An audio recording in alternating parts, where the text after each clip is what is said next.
กราบสบายดีและสวัสดีเด้อพ่อพี่น้องบ่ว่าจะเป็นฝั่งไทยฝั่งลาวต่างประเทศเนาะกับพ่อกับจอมสลากอีกแล้วพ่อพี่น้องพ่อกับมื้อนี้ก็สลากมาแต่ลักแปดพ่อพี่น้องค่าไฟก็ตั้งแก้ว่าสิไปใส่มันอยู่ลักแปดเนาะแต่พอดีปั๊มน้ำมันลักแปดพิษสลากก็เลยได้จูงรถขึ้นมาแล้วก็โทรหาน้องทงว่าให้น้องทงไปยันมาแต่พอดีทางน้องทงเพิ่นกำลังสิออกไปเลยพอดีสลากเจอกับหมู่รุ่นน้องอะไรเพิ่นยันขึ้นมาเนาะก็เลยโทรบอกน้องทงว่าบ่ต้องไปก็ได้โดยถ้าอยากหัวแห้งอีหลีแบบว่าด้วยความที่แบบมักง่ายเนาะสภาพแบบว่าเฮาก็ตั้งใจว่าปั๊มน้ำมันอยู่ดักแปดก็มีนะก็เลยว่าสิไปใส่ลุมพุ่นโดยยุ่งยากว่าต้องรถกันนักเติบเนาะปัดขึ้นโน่นอีกพอพี่น้อยมันนี่ก็มาฮอดแล้วพอพี่น้อยใส่น้ำมันเรียบร้อยเลยเนาะก็มาฮอดจอดถึงแล้วพอพี่น้อยอยู่กันซาทางสลากต้องขอบคุณทางแม่ใจดีอยู่ต่างประเทศเนาะที่ว่าเพิ่นจะเมตตาทางน้องทงและก็สลาพอพี่น้อยได้ฝากน้ำจิตน้ำใจในวันคริสต์มาสพอพี่น้อยว่าซะของคนปีใหม่เนาะก็มอบให้น้องทงเพิ่นกับสลาพอพี่น้อยก็ขอบคุณแม่หลายเด้อเพิ่นก็สดซอยหลายๆคนเนาะพอพี่น้อยทางยายเพ็ญเพิ่นก็สดซอยอีกหลายๆคนเป็นการสดซอยเข้ามาเนาะก็ขอให้แม่อยู่ดีมีแห้งสุขภาพเข้มแข็งปราศจากโรคภัยไข้เจ็บยังทำอะไรมาเทมาเด้อแม่เด้อสาธุทางสลานี่ก็สีเขาไปเบิ่งว่าน้องทงเพิ่นกำลังเห็นยังอยู่เนาะพ่อพี่น้องสบายดีเด้อเปลี่ยนกันปะสบายดีเด้อทางนี้สบายดีเด้อบังนี้มาคือได้ใหญ่แท้ได้คืออะไรเร็วๆนี่มือใหม่คือเฮาเลยเนาะหุ่มหอบเลยเนาะนั่นแหละตอนนี้กระเป๋าใดบางแน่หูพอไปพี่น้องไอ้หูมือใหม่ก็ยังไปมาถ่ายน้องทงด้วยสบอกเลยว่านี่นั่นแหละยังว่าเด้อสบายดีซะแล้วสบายดีพี่น้องคือหน้าขาวแท้มื้อนี้นั่นได้ต่างหมู่ได้มื้อนี้เป็นป้าขนาดมะพร้าวบังคักๆดูมะพร้าวฮะป้ามื้อนี้งานเป็นพิเศษเนาะพ่อพี่น้องเนาะขี้ก็บ่ได้เต้เลยมื้อนี้แต่ว่าสิได้จะพาลูกมานำเนาะมะพร้าวพาลูกมานำสบายดีน้องละตีอันนี้ผัวลูกอันนั้นคลอดลูกหรือบ่นะน้อยอันน่ะน้อยเอาเฉยป่ะเดี๋ยวเฮาสิไปเบิ่งว่าเพิ่นเห็นฮอดไสแล้วเนาะโหสบายดีเด้อเจ้าของเฮือนแล้วสื่อยังวะฮะบอกอ้ายแล้วนี่อ้ายแล้วนี่ผัวแล้วนี่ฮะไอ้พันมาเด้อสบายดีบ่เก่งเด้อสบายดีน้องทงระวังไปฟันตีนบ่เก่งซะเด้อสบายดีโอ้บ่ฟันดอกกินว่ากันได้ปลายมันถึงตีนบ่เก่งเลยห้อยสาวตีจัดการเจ้าใดแล้วอย่างบ่ได้จะเอาดีๆเลยฟันปกไปปลายไปติดไอ้นิ้วเห็นอะไรแบบนี้สบายดีเลยซะ3 เมตร 40ลูกเพิ่นแกบ่ห่างแม่เลยนะเอาไม้ไทยก่อนไม้ไทยกันไม้ตัวใดตู้ไม้ตัวนี้3 เมตร 40หาโตแท้เนาะตู้ไม้ตัวนี้อ๋อ40ตัวนี้มาก่อนแป๊บนึงครับตัวนี้เราเป็นแบบเลยอยู่ประเทศนี้กำลังอันนี้เนาะมุ้งมือแรงมันบางละตีนั่งต้นแรงแหละยังหมดไฟไหม้ต้นไม้ข้าวเช้าข้าวไฟไหม้ปลาตั้งก่อนกระโดดแล้วหมดไฟข้าววันไปลักแปด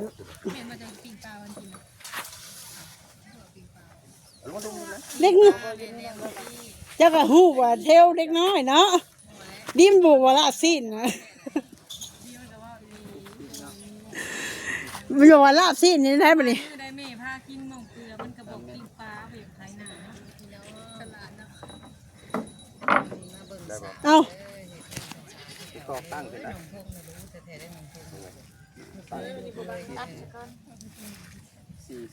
น้องพงสบายดีเด้อเจ้าเป็นคนรู้เด้อสบายดีหล่อ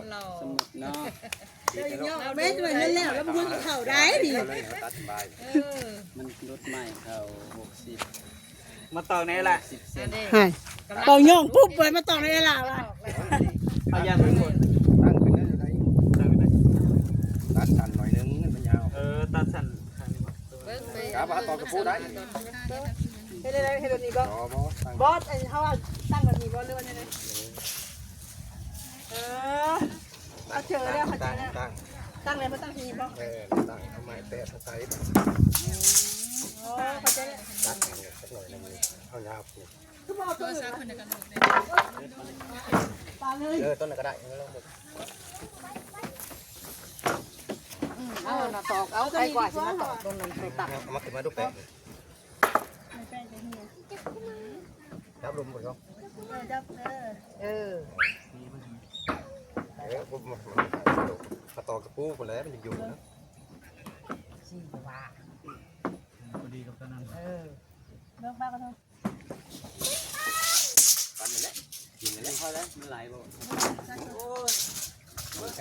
ตัดจะบอก บ้าเลยบ้าจะได้ พอประมาณนี้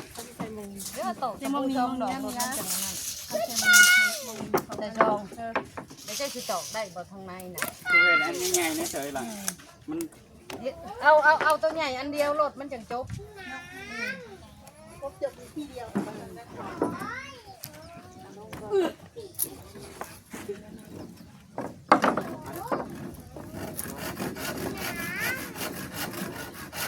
ยากนะตีนนะสั่งเหี้ยทุกคนก็แล้วนุ่งลั่นพอดีมันติดเดี๋ยวติด สั่งตัวเป็นตัวตายจะแล้วสั่ง ฉากโจตาย ได้เลย ก่อนนี้ก็ ไม่ถามเขาเป็นถามเขาใต้ โอ้ย กระเบื้องนึกว่าบาดใดจะเห็นก็ได้สวยตุ๊กเป็นตุ๊กดีสั่งตัวตายเลย มาต่อ หมายไม่ซื้อหมายไม่ซื้อหมายไม่อ่ะขายนี่แหละตุ๊กหัวไปหา อันน้อยผู้บ่ฉลาดใช้ดอกน้ำเจ้านะ อันนี้ตีปลาบักซิบบ่ใส่สลิปหรือปลาบักเช้าให้บ่ เงาเลยเอาถ้ามันติดที่ผ้าอาจจะเลยเขาจะ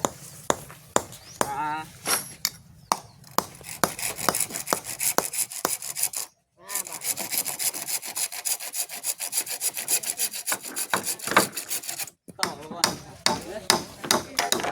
นี้หาให้เงา ก็ต้องเอาขับ ได้เรื่อย โต๊ะโต๊ะ เลือก กินเขายัง ตัดใหม่ก่อนได้เรื่องเนาะได้เลือดตัวนั้น เนื้อพวกเรา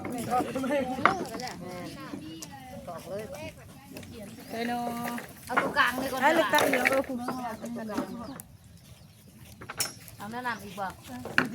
เอาออกก่อนจ้ะ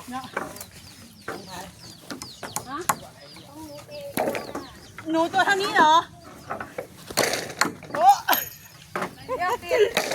เฮ้ยเนาะติดตากันยังไปติดตาตัวเองนี่สิบริพูดรอบ4ได้ผมเป็นรอบ2ยังเจ้าอยู่มั้ยได้เลยไม้นะ เย็บก่อน เอาบัวซื้อเนาะเราต่อเติมมันที่จะไม่ล้วนเลยเดี๋ยวไปน้ำบาดลืมไป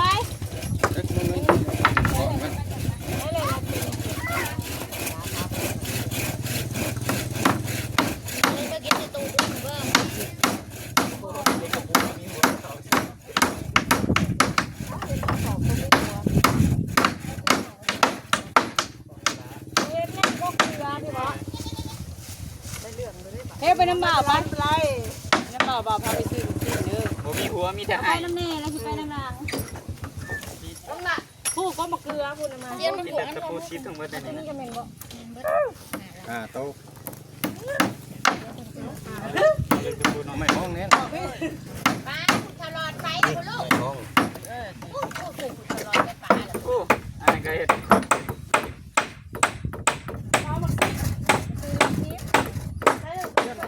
งหนึ่งเนี่ย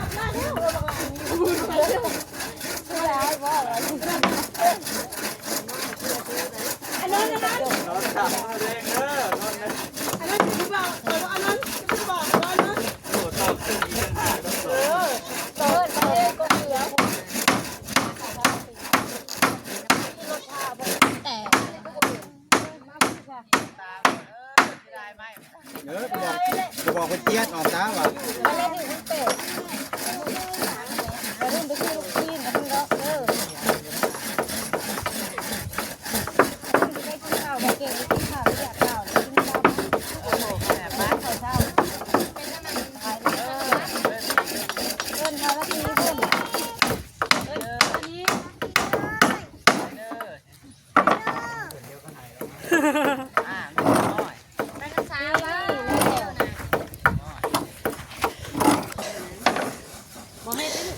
ไปได้ทั้งทง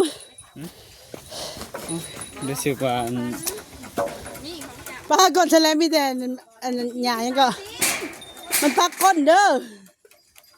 รู้สึกว่าเกือบแล้วเบิดเลยเนาะ มีแต่ถามุงเลยค่ะ มุงหลังคาเลยอ่ะ แล้วมีเลย พากระแตบ่ได้ขังติ อันพักกระแตไม่ได้ขังติเนาะเออ บ่แพ้ตัวนี้ของนั่งกินข้าวนั่งนี่เป็นโล่ง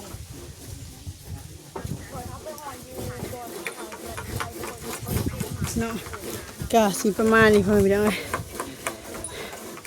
เขามี FC เนาะแบบจะมาพูดอะไรให้ใครฟังแบบนี้นะพอไปหน่อยคือเรื่องราวที่ว่าเฮากะเฮาเอาตามความจริงเนาะว่าเฮาก็เฮ็ดเวียกเฮ็ดงานเฮาก็คือไปว่าต่างคนก็ต่างมีเวียกไผเวียกมันหั่นน่ะโดยนั่นแหละก็อีกอย่างก็ทั้งเวลาที่เฮ็ดนั่นเฮ็ดนี่ก็ทางสลากก็เฮ็ดเวียกเนาะทางน้องเพิ่นก็บ่ได้โทรหาสลากก็เลยบ่ฮู้หันนะแต่ก็บ่ค่อยมีเวลาได้เข้ามาเบิ่งคลิปแบบนี้หันนะเนาะโดยก็พอบัดนี้พอมีเรื่องแบบนี้ขึ้นมาก็ทางเฮาก็เราต้องมาชี้แจงให้ฟังว่าเฮาก็ภาระหน้าที่เฮามันก็หลวงมันก็หลายหันนะเนาะคันสินั่งท่าแต่ว่าจอบซ่อมเบิ่งคลิปน้องเพิ่นว่าเพิ่นสิไปเฮ็ดหยังอยู่ใส่มือใดหันนะมันก็บ่แม่นพ่อพี่น้องก็อยากให้เข้าใจนำกันในนี้เนาะถ้าว่าไผบ่มักคลิปสลากก็เลื่อนผ่านพ่อพี่น้องบ่ว่ากันถ้าว่าสั่งหรือว่าบ่มักเลยได้กะเจ้าบ่เบิ่งทางสละก็บ่เป็นหยังดีกว่าจะสิมาคอมเมนต์บันทอนจิตใจกันแบบนี้เนาะคือทางน้องทงก็คือกันพ่อแม่พี่น้องต่างคนก็ต่างมีเวียกไปเวียกมันแล้วก็มีเหตุผลของของมันเนาะเฮาก็ถึงเวลาก็ถ้าเฮาหยุดเวียกหยุดงานเฮาก็มาซอยคือแบบนี้แหละคนเฮาบ่แม่นสิว่าเฮ็ดดีมา100ครั้งว่าเฮ็ดผิดแค่ครั้งเดียวก็สิทับถมกันแบบนี้มันก็บ่แม่นพ่อแม่พี่น้อง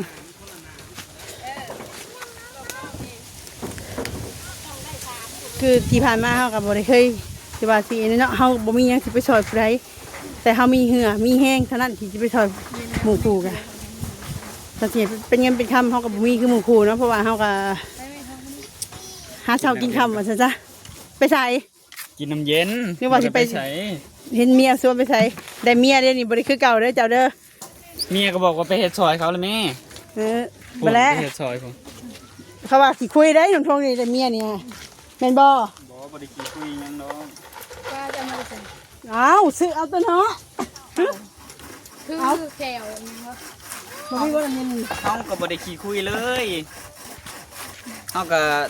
ทงคนเดิม เอาใหม่ว่าสิถามว่าเป็นย้อนหยังนะที่ว่าทางน้องนี่บ่มาซอยทางเงินทองกระชา พื้นเฮายังบ่แล้วซ้ำ คือเอาบอกง่ายๆกันตัวเดือดลงไปเดือน เอาง่ายๆคือกองพื้นตัวเองยังบ่แล้วเลย ง่ายๆกัน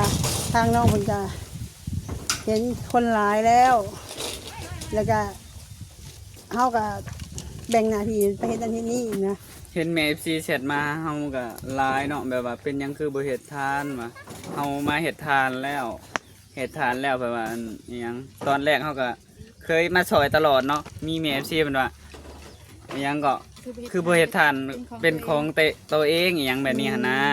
เฮาไปเฮ็ดทานเป็นของตัวเองแต่เฮาก็เร่งอยากกองไว้ๆอยากให้มัน พอได้เงินจุนเจือครอบครัวเนาะเมียก็มีแล้วหั่นนะจักว่าในวันข้างหน้าจักว่าสิมีลูกซ้ำก็บ่จักเด้ เฮาก็ ภายภาคหน้านี่ฮะ เฮาก็เลยบ่ได้มาซอยหั่นนะ มีจะได้ก็หีบโฮมเด้อเผื่อมีลูกมีเต้าได้ มันก็บ่แปลกเนาะ แต่มีแต่ว่ามึง ไอ้เนาะพาให้ ฮะ ว่าเพื่อนน้ำซอหลายเนาะสีได้ลงมาบ้านเขาเลย เพิ่นสิเมื่อบ้านนำเพิ่นเพิ่นสิเมื่อเว้าเรื่องคาดองเพิ่นแลก็ไปบอกเพิ่นว่าแม่เอ้ยเฮามีลูกแล้วบ่มันคาดองผลพันไปก่อนเด้อ เอาไป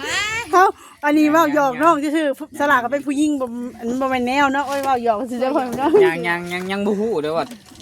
มาท่อง มี มา หรือ ท่ บ่ อง มี เอาไปกวดไปขอซื้อมาแล้ว บ่ต้องเผาขดเข็นเพิ่นยังอายอยู่ ไม่กวดแล้วเนาะกวดเบิ่งแล้วเฮาสิแก้ไขทันนะคันมีเฮาสิหีบโฮมเงินคุมคำยาวห้ามคิดออกเด็ดขาดบ่แม่นแนวบาปเด้ มีอันน่ะแต่สีลงไปลงกับเดืองหาดองแล้วเฮาก็สิอยู่บ้านสีไปทางหุ้มหอยกับทุ่งว่ะคุณน่ะ เมื่อวานจะหาแนวมาต้อนนี่เด้อมื้ออะ ปลาตัวตอนหลายคนนี่สิยันบ่พออยู่แล้ว เอาไปซอยเพิ่นไปเล้าใหม่เล้าตอกซอยเพิ่นมาไปพี่น้อง ามแล้ว เราตามันหรอก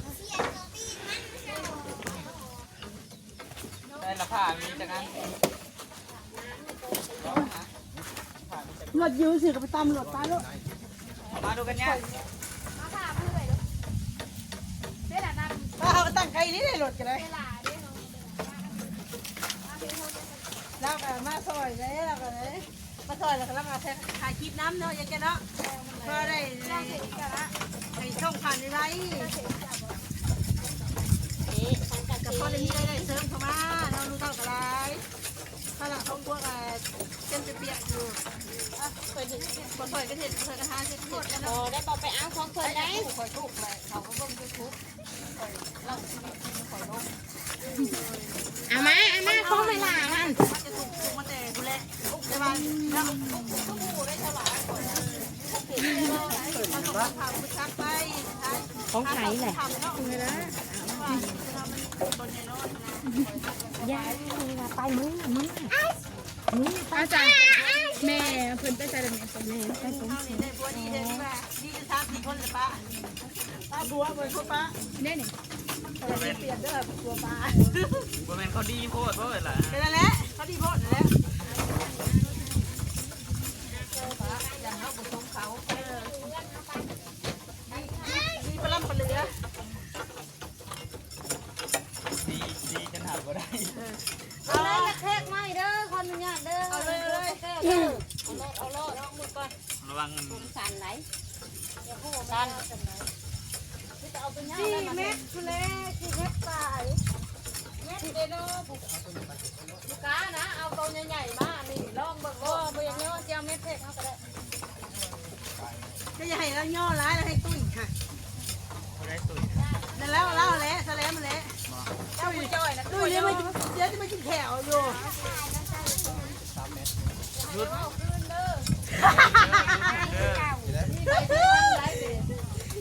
แล้วคอยย่อมพาไปคอยจอยเนาะ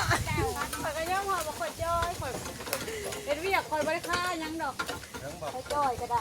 รุดหุ่นในเด้อแรง เบิ่งบ่ทง นะให้ลูกพ่อไพ่บ้านค่ะ รถเด้อเด้อ ท้อง บอกให้คอนเด้มันเหลือคอนเน พ่อไพ่เราดูนะท้อง เอาก็บอกให้แหลมรุดหุ่นในเด้อเห็นว่าอ้วน มันสะเทือนทางนี้ได้ 30นึงอันนี้นะ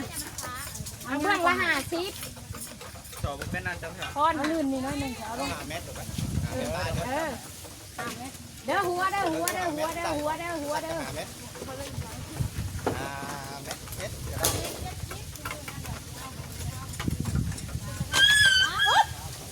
ยังกันนะ อย่ามาหมา เอาอบ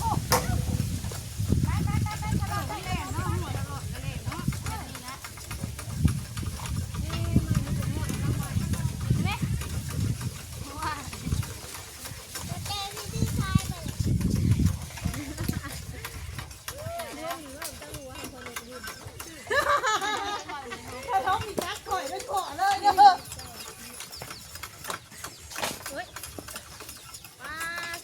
ถ้าท้อง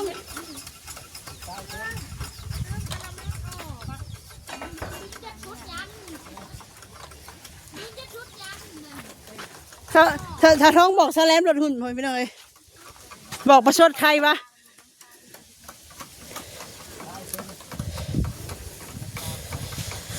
มันนี่การเนาะพอไปน้องเอ้ยนี่ทางหนองทงคนจะแดกของขวัญปีใหม่เนาะพอไปน้องวันคริสต์มาส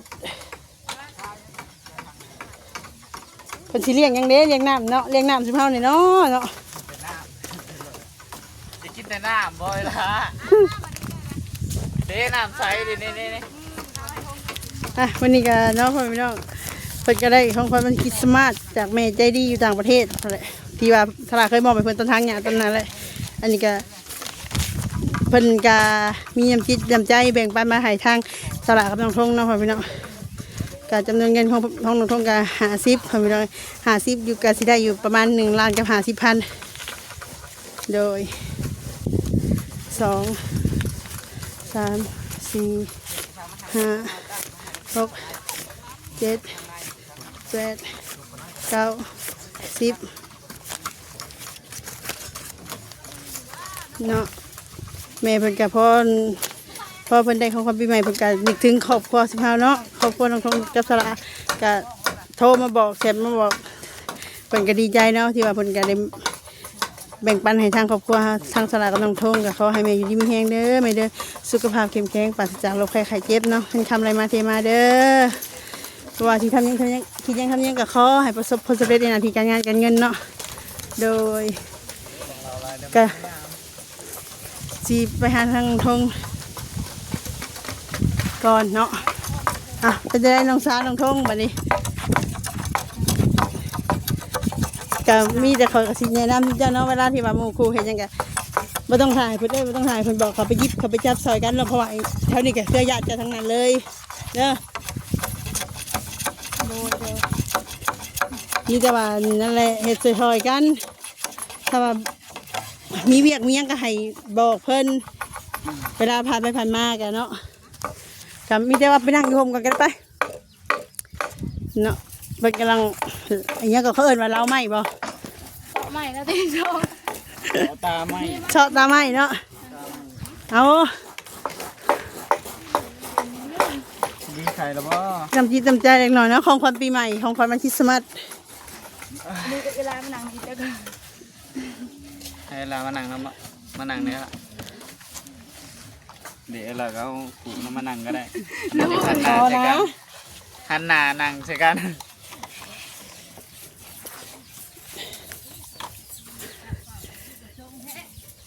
คิดเอาแล้วในเลยทีเด่นทีดีก็ต้องเองคิดเอาอะไรเด้อต้องคนรู้จักกันใหญ่เลยเนาะเป็นพอเป็นเมียกันกันมียังเห็นยังกันไปยิบไปจับซอยเพิ่นเด้อมีสมมติว่าเขาบริคำว่าเห็ดซอยเรื่องมีแบบนี้กับแชทบอกเพิ่นด้วยว่าเขามาบอกเพิ่นโดยตรงก็ได้เด้อมีแต่ว่าเวลาเขาย่างผ่านไปผ่านมาเขาบอกเห็ดเฉยอยู่เขาก็พยายามจึงพยายามยังกระยาFC เพียนวันนี้กระยาเนาะเขาคิดว่าเขาทำดีที่สุดแล้วนะให้คิดเอาเองแหละในเรื่องที่ดีเขากับตัวเองกะเอานี่ก็คือเอาเงินกับทานใจซอนกับหัวกับหาง เป็นยังหลงมาก บ่ได้ไรเขาต้องให้เพิ่นนี่เพิ่นสิวินหัว ตามนั้นเนาะ ตามนั้นแหละ ตามนั้นนะ จำนวนเงินก็1,50,000เลี้ยงยังเลี้ยงหมูโขเนาะเลี้ยงน้ำตับ4จะตุ๊กเลยนะโอ้ยกับน้ำก้อนเนาะนี่ก็คือรางวัลปีใหม่ของคนปีใหม่เด้อจะขอให้ทั้งน้อง2คนอวยพรปีใหม่เพิ่นแม่ผู้ใหญ่ใจดีบ่ประสงค์น้ำ โอ้เสียเนาะก็ขอบคุณเนาะทางแม่ใหญ่ใจดีเพิ่นเนาะที่ฝากเงินจำนวนนี้มาให้ก็ขอให้เพิ่นอยู่ดีไม่แห้งเนาะความเจ็บจะได้ความไข้ยังมีเดินทางไปใช้มาใส่ก็ขอให้ปลอดภัยให้เจริญในหน้าที่การงานเนาะขอให้อายุมั่นขวัญยืนเนาะโดยค่ะขอบคุณทุกคนทางมีใหญ่ใจดีเนาะที่ผ่านเงินมาหายก็ขอให้เพิ่นอยู่ดีมีแห้งความเจ็บจะได้ความไข้ยังมีหน้าที่เดินทางไปใช้มาใช้กันขอให้เพิ่นปลอดภัยหายเจริญในหน้าที่เป็นงานได้สร้างถูกขอบใจทางเอลาทีมาเป็นสะพาน เนาะเราเก่งกินเลยได้เดี๋ยวนี้เด้อ เพิ่นอยู่ดีมีแห้งความเจ็บจะได้ความไข้ยังมีได้สร้างถูก เลยเนาะ เสร็จเอาตกข่าวแล้วเฮาตกข่าว เอาเมียเพิ่นอวยพรเก่งกว่าเพิ่นอีกเด้บัดนี้ได้หูจักอวยพรเฮานำได้แต่กี้เพิ่นยังบ่ได้อวยพรเฮาจักเทื่อได้ บ่เคยจะเขียนเลยวะ เอาอวยพรมาทำไมสาว ก็ขอให้ยอดไล่ปังๆเด้อย อดวิวปังๆ ยอดไล่ยอดวิวกัน เดียวกันนะเลี้ยงน้ำเด้ออย่าลืมเลี้ยงน้ำเด้อโดยทางสลากก็ต้องขอบคุณทางแม่หลายๆเด้อที่ว่าแม่ก็เคยสอนมาหลายเทื่อแล้วแต่ว่าเพิ่นก็อันนี้ก็คือของคนปีใหม่ของเพิ่นแต่ว่าเพิ่นก็แบ่งปันให้เฮานำแล้วเพิ่นแบบว่าพอได้ปุ๊บเพิ่นก็โทรหาสลากรับคืนสลากเพียแห้งเนาะมันไม่ต้องบ่ได้ทำซ้ายเพิ่นก็ขอให้แม่อยู่ดีมีแห้งเด้อแม่เด้อความเจ็บจะได้ความไข้อย่ามีปรารถนาสิ่งใดก็ขอให้สมความมุ่งมั่นปรารถนาเงินคำไรมาเทมาเด้อสาธุปีใหม่ปีนี้ก็ขอให้แม่เจริญรุ่งเรืองในหน้าที่การงานการเงินอายุมันขวัญยืนเนาะอยู่เป็นของพ่อผมใส่ให้ลูกให้หลานแล้วก็คนทุกอย่างตลอดปีตลอดไปเด้อสาธุเลยและก็ขอบคุณ FC มาสุขุสุคนเนาะที่เป็นกำลังใจให้ทางสลากและก็น้องทงและก็มาสุขุสุคนก็ขอให้อยู่ดีมีแฮงเด้อแล้วก็เบิ่งคลิปสลากติดต้นจนจบด้วยที่บุคคลโฆษณาก็ขอบคุณทุกคนหลายๆสำหรับคลิปนี้ก็ทางสลากก็ช่วยขอจบคลิปขอให้พี่น้องไปพบคลิปหน้าเด้อสำหรับคลิปนี้ขอว่าสบายดีบ๊ายบายมันไปบ่ายแค่เด็กน้อยเลยไปกินข้าวแล้ว เพิ่นเคยอยู่ในคลิปเด้ แล้วพ่อ สบายดีเด้อ เซฟไป ไปกินข้าวกันบ่บ่ทำไมกันจังเนี่ยเอาไปบัดมาเลยจะมาเจอกันอยู่นี่อีกเนาะโดยเดี๋ยวเสียน้องทองเลี้ยงน้ำก่อน